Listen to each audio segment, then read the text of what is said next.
Hello అండి. ఇక్కడ వచ్చేసి అయితే ధాబా స్టైల్ పన్నీర్ కర్రీ అయితే చేస్తున్నానండి. చూడండి, టేస్టీగా ఉంటుందండి. ఈజీగా చేసుకోవచ్చు. చపాతీలు వెంబడి, అన్నం వెంబడి చాలా బాగుంటుంది. చూసేద్దామా ప్రాసెస్ ఎలా చేస్తామో. ఇక్కడ వచ్చేసేమో ఓమ అయితే వేసుకోవాలండి. కొద్దిగా నీళ్ళల్లో కొద్దిగా సాల్ట్ వేసుకోవాలా. పన్నీర్ ఏమో ఫ్రై అయిపోయాక దీంట్లో వేస్తానికి నూనె అయితే వేసుకుంటున్నానండి. పన్నీర్ ఫ్రైకి జరా పన్నీర్లో నూనె ఎక్కువ ఉంటేనే బాగుంటుంది కర్రీలా.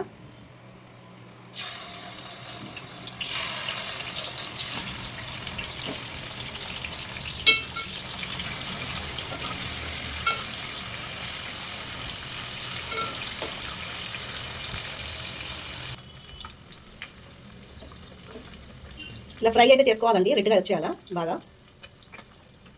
ఇలా ఫ్రై అయిపోయాక తీసేయాలండి పన్నీర్ని. ఈ వేడి నీళ్ళలో ఇది ఫ్రై చేసింది అయితే వేసేయాలండి.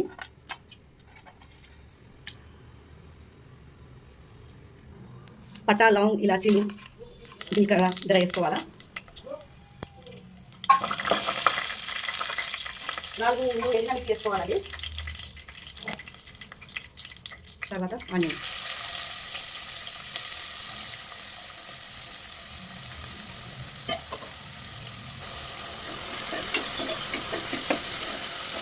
బాగా రెడ్గా ఫ్రై అయిపోవాలి ఇది ఆనియన్.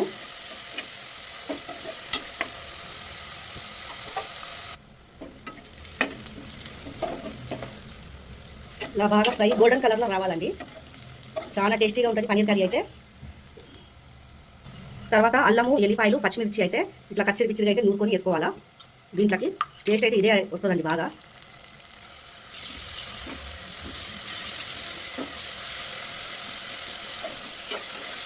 చూడండి, బాగా వేసుకోవాలా, మాడిపోవద్దు.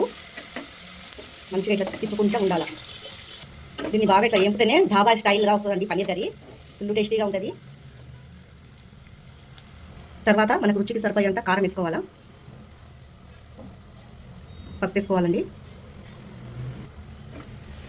పచ్చివాసన పోయే వరకు వేపుకోవాలి బాగా. ఈ మసాలాలన్నీ టేస్ట్ వస్తుంది పన్నీర్ కర్రీలా. చపాతీలు ఎంబడైతే చాలా సూపర్ ఉంటుంది. తర్వాత నేనైతే టమాటాలు అయితే తీసుకున్నానండి. ఇట్లా చేసుకోవాలి టమాటాలు మెత్తగా.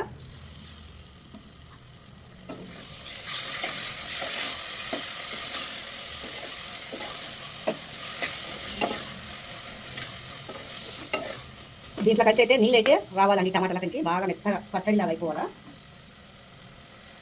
మనకు రుచికి సరిపోయేంత సాల్ట్ వేసుకోవాలా. దీంట్లోనే నీళ్ళు ఇస్తుందండి.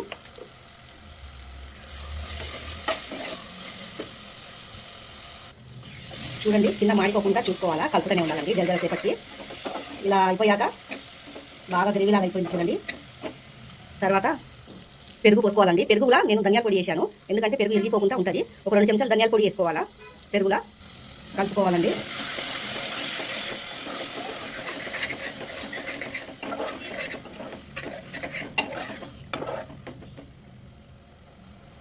ఇలా పక్కకి నూనె అయితే తేలుతుంది చూడండి. అలా అయితే రావాలా. ఇప్పుడు కొద్దిగా ఆ పెరుగులోనే నీళ్ళైతే పోసేసుకోవాలండి. కొంచెం స్లో మంట మీద మూత మూసేసి పెట్టేయాలి ఒక 5 నిమిషాలు. ఇలా మూసేసి అయితే పెట్టాలి ఒక 5 నిమిషాలు. చూడండి, పైన ఇట్లా నూనె తినాలా. ఇలా పైన అంతా నూనె అయితే తేలాలా.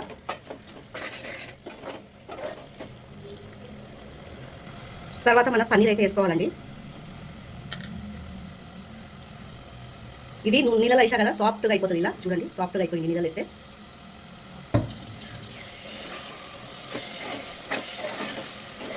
బాగా ఇట్లా కలుపుకోవాలండి. మసాలాలన్నీ పన్నీర్కి పడుతుంది. ఒక చెంచా అయితే మసాలా వేసుకోవాలండి. చికెన్ మసాలా అయినా మటన్ మసాలా అయినా ఏదైనా మనం వేసుకోవచ్చు. చాలా టేస్టీగా ఉంటుందండి ఇది చపాతీ వెంబడి. ఈజీగా అయితే చేసుకోవచ్చండి. ఒక 10 నిమిషాలు ఓపిక పట్టి అయితే చేస్తే టేస్టీగా అవుతుందండి.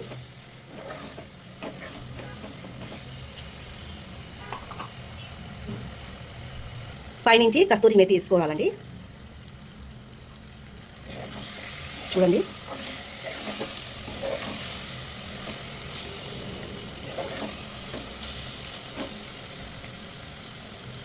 చాలా బాగా అవుతుందండి చపాతీలు వెంబడి.